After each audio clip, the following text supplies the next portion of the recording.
बहुत अद्भुत है यह संसार और मानव जीवन। कितना आश्चर्य है कि मनुष्य जीवन जीता है पर जीवन को जानता नहीं। जीना एक बात है और उसे जानना दूसरी बात। जीवन को न जानने के कारण ही हम उस सूक्ष्म शरीर को, जो हमें निरंतर सक्रिय बनाए हुए है, नहीं जानते। जहाँ से हमें प्रकाश, गति, सक्रियता मिल रही है, श्वास का स्पंदन, हृदय की धड़कन जिसके माध्यम से हो रही है और मस्तिष्क की हर कोशिका जिसके कारण सक्रिय बनी हुई है, उसको हम नहीं जानते।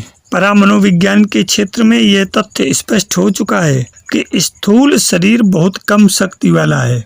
मूल शक्ति का संचालन करने वाला है सूक्ष्म शरीर। इसे तेजस शरीर भी कहते हैं और इसे औरा भी कहते हैं। औरा वैदिक सिद्धांत का अद्वितीय विज्ञान है और इसका आध्यात्मिकता से सीधा संबंध है। यह शरीर के चारों ओर प्रकाशमय ऐसा अदृश्य आभावृत है जो व्यक्ति के संपूर्ण व्यक्तित्व को परिभाषित करता है। सूक्ष्म शरीर 17 घटकों से मिलकर बना है, क्योंकि यह सूक्ष्म शरीर ही पुनर्जन्म और मृत्यु का कारण बनता है। सूक्ष्म शरीर मन प्रधान है, उसकी वासना नहीं मरती। मनुष्य जन्म लेता है, मरता है, फिर जन्म लेता है। इस प्रकार जन्म मरण का ये चक्र चलता रहता है, क्योंकि न अविद्या मरती है और न ही मन, अर्थात इसी कारण वह हर जन्म में आशा तृष्णा में फंसा रहता है। वस्तुतः अविद्या ही हमारे दुख का एकमात्र कारण है। अविद्या, अस्मिता, राग, द्वेष, अभिनिवेश।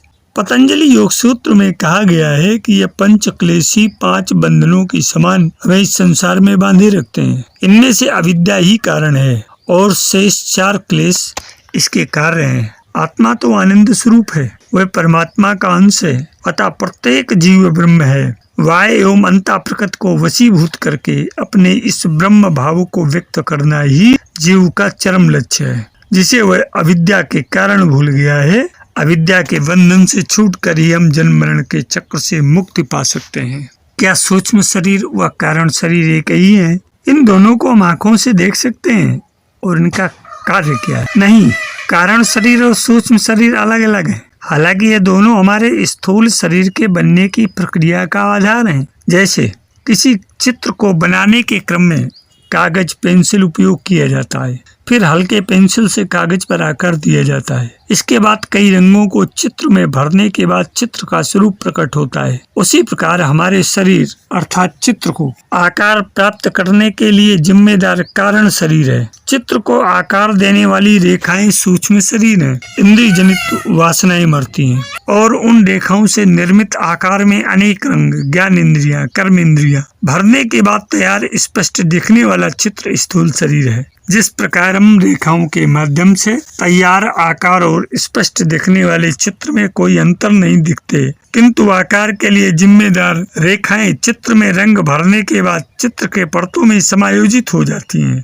उसी प्रकार हमारे स्थूल शरीर के भीतरी परतों में कारण शरीर और सूक्ष्म शरीर समायोजित रहती है। एक दूसरे उदाहरण के माध्यम से भी समझा जा सकता है। जिस प्रकार कपड़े को तैयार करने के क्रम में उपयोग की गई कपास की रुई कच्चे माल के रूप में उपयोग की जाती है, फिर रुई से सूत तैयार किया जाता है जो कि कपड़े का सूक्ष्म रूप है, और सूत से कपड़े को आकार दिया जाता है जो कि कपड़े का स्थूल स्वरूप है। उसी प्रकार शरीर की ये 3 परतें हैं। पहला कारण शरीर, दूसरा सूक्ष्म शरीर और तीसरा स्थूल शरीर। कारण शरीर और सूक्ष्म शरीर का कार्य जीव के साथ जन्म जन्मांतर तक बना रहता है। केवल स्थूल शरीर ही कर्मों के हिसाब किताब को बराबर करने के लिए कर्मानुसार शरीर धारण और त्याग करने का कार्य करता है। सूक्ष्म शरीर में स्थूल शरीर द्वारा किए गए सभी कर्मों का हिसाब किताब का रिकॉर्ड सुरक्षित रहता है, किंतु अभिव्यक्ति के लिए कर्मेंद्रियों का अभाव होने के कारण इसे स्थूल शरीर की आवश्यकता होती है। यह बिल्कुल फोटोग्राफी के माध्यम से चित्र तैयार करने जैसा है। जिस प्रकार से वस्तु से टकराकर लौटने वाली किरणें लेंस के जरिए कैमरे के अंदर नेगेटिव फिल्म का निर्माण करती हैं और वस्तु की तस्वीर बनती है, फिर इस नेगेटिव फिल्म से चित्र रासायनिक प्रक्रिया द्वारा तैयार किया जाता है। यदि कैमरे द्वारा लिए गए चित्र का नेगेटिव रूप आपके पास मौजूद हो तो आप उसी चित्र के कई फोटोकॉपी करवा सकते हैं। चित्र बनने का कारण यहाँ प्रकाश की किरणें हैं। निगेटिव प्रतिचित्र का सूक्ष्म शरीर है, जिसके माध्यम से चित्र के जितनी चाहे स्थूल शरीर तैयार किया जा सकता है। कारण और सूक्ष्म शरीर को देखना भी संभव है, किंतु इसे केवल योगिक ध्यान की अवस्था में ही देखा जा सकता है। इसे दृष्टा ही देख सकता है। देखने के बाद आप किसी दूसरे के सामने इसका प्रमाण नहीं प्रस्तुत कर सकते हैं। स्थूल शरीर या भौतिक शरीर, इसको विकसित होने में हजारों लाखों वर्ष का समय लगता है। जैसे हमें कपि मानव से मानव बनने में लगा, उसी प्रकार कारण शरीर या आत्मा जो कि अपने आप में पूर्ण है, उसे विकसित होने की आवश्यकता नहीं है। इस दोनों के बीच की कड़ी है सूक्ष्म शरीर, जिसको विकसित करना संभव है और आवश्यक भी।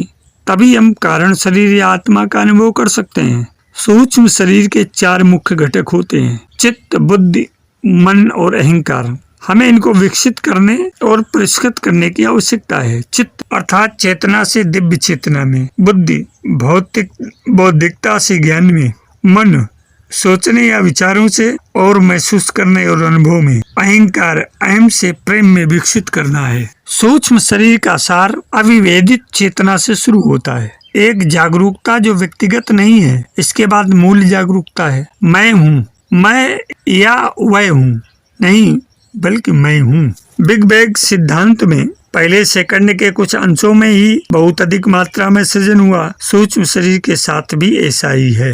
मैं हूँ संवेदन, सोच और मौलिक कंपन वास्तविकता के क्वांटम स्तर की क्षमता को दर्शाते हैं। अहंकार मैं हूँ और साथ ही हमें जो भी विचार या भावनाएं जोड़ते हैं, वे इस बात की भावना से जुड़ी हैं कि हम कौन हैं और क्या है। प्रत्येक लगाव अंततः दुख पैदा करता है, क्योंकि ये मृत्यु और क्षय के अधीन है। जब सूक्ष्म शरीर के बारे में आपकी जागरूकता अविभाजित अस्तित्व की अनुभूति तक पहुंचती है, तो आप आध्यात्मिक मुक्ति प्राप्त करेंगे। मैं हूँ का शुद्ध अनुभव। स्थूल भौतिक वहीं से शुरू होता है जहाँ सूक्ष्म शरीर समाप्त होता है। स्थूल भौतिक में हमारा भौतिक शरीर और हमारे आसपास की दुनिया शामिल है। जैसा कि अभी हम बता भी चुके हैं, भौतिक सूक्ष्म पदार्थ क्वांटम क्षेत्र से उत्पन्न होता है, फिर परमाणु और अणु बन जाता है, जो भौतिक वस्तुओं का निर्माण करते हैं। वास्तविकता का क्वांटम स्तर ऊर्जा, क्षमता और संभावना का क्षेत्र है।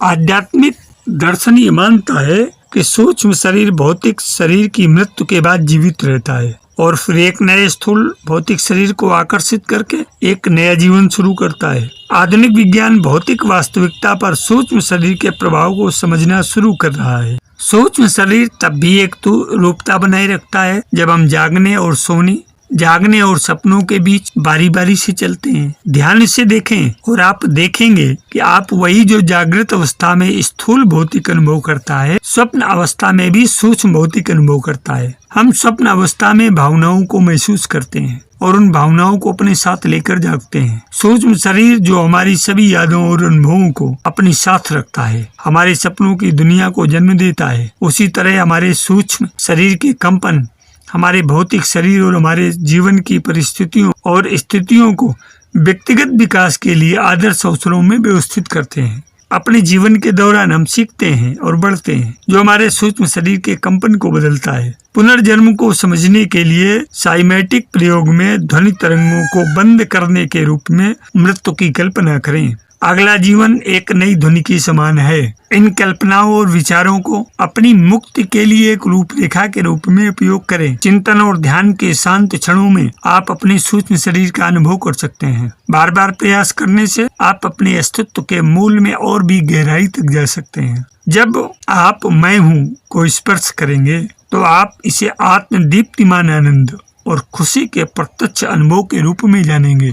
हम विगत अनेक वर्षों से इस संसार में रह रहे हैं। सभी मनुष्यों की अपनी अपनी जन्म तिथि है। क्या ये हमारी आत्मा की जन्म तिथि है या हमारे शरीर की है? वस्तुतः ये हमारे शरीर की जन्म तिथि है। आत्मा की जन्म तिथि तो कोई भी नहीं जानता। ये सिद्धांत है कि जिसका जन्म होता है उसकी मृत्यु होना निश्चित है। हम देखते हैं कि हमसे पूर्व जो मनुष्य उत्पन्न हुए थे, हमने उन्हें अपने जीवन काल में मरते हुए देखा है। जो बचे हुए हैं उनकी भी एक दिन मृत्यु होना निश्चित है। जन्म व मृत्यु के ही रहस्य को सभी जानते व मानते हैं। जो हमसे आयु में छोटे हैं वह भी आने वाले समय में आगे पीछे मरेंगे। ये शाश्वत सिद्धांत है। जातस्य ही ध्रुव मृत्यु ध्रुवम जन्म मृतस्य च, गीता का ये वाक्य जिसमें कहा गया है कि जिसका जन्म हुआ है उसकी मृत्यु होनी निश्चित है, और जिसकी मृत्यु होती है उसका जन्म होना निश्चित है। हमारा जन्म होना आत्मा की उत्पत्ति नहीं है, अपितु वह परमात्मा के नियमों के अनुसार शरीर की उत्पत्ति को कहा जाता है। आत्मा तो अनादि, अनुत्पन्न, नित्य, अमर और अविनाशी है। आत्मा चेतन तत्व है। चेतन का अर्थ है कि आत्मा को शरीर से संयुक्त होने पर ज्ञानेंद्रियों के द्वारा सुख व दुख की अनुभूति होती है। शरीर के भीतर सुख व दुख की अनुभूति जिस पदार्थ व सत्ता को होती है उसी को आत्मा कहा जाता है। शरीर तो जड़ पदार्थों से बना हुआ है, जिसका धर्म ज्ञान युक्त पदार्थ न होकर जड़ता आदि गुणों से युक्त पदार्थ है। जड़ पदार्थ भौतिक पदार्थों को कहते हैं। इन भौतिक पदार्थों को सुख व दुख की किसी प्रकार की अनुभूति नहीं होती। यही कारण है कि मृत्यु होने पर मृतक शरीर को लकड़ियों पर रखकर वैदिक रीत से जलाया जाता है, परंतु जड़ शरीर में अग्नि से जलने पर भी सुख व दुख की अनुभूति नहीं होती। जबकि जीवित शरीर का कोई एक स्थान भी अग्नि के संपर्क में आ जाए तो वह पीड़ा से चिल्ला उठता है। मृतक शरीर को काटा जाए तब भी उसमें कुछ पीड़ा नहीं होती। इसका कारण ये होता है कि शरीर से आत्मा सूक्ष्म शरीर सहित निकलकर ईश्वर की व्यवस्था से अपने कर्मों के अनुसार पुनर्जन्म लेने के लिए भावी पिता व उसके बाद माता के शरीर में प्रवेश करती है।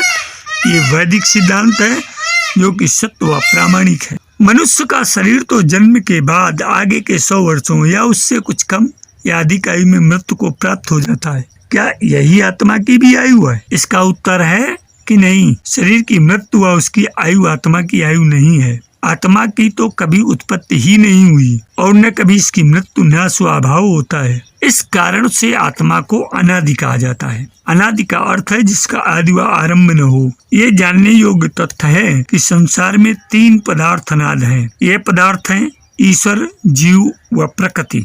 ईश्वर व जीव चेतन पदार्थ हैं, जबकि प्रकृति जड़ है।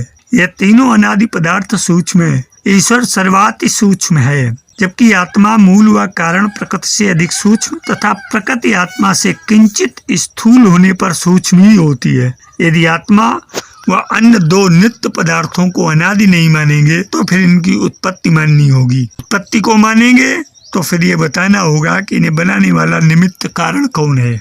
यदि निमित्त कारण ईश्वर है तो फिर जीव व प्रकृति का उपादान कारण बताना होगा, जो कोई नहीं जानता, क्योंकि जीवात्मा और मूल प्रकृति का उपादान कारण है ही नहीं। ईश्वर का अस्तित्व स्वयंभू है और वह हमेशा से है। किसी सत्तावान पदार्थ का उपादान कारण उसे कहते हैं जिससे कि वह इससे इतर कोई पदार्थ बनता है।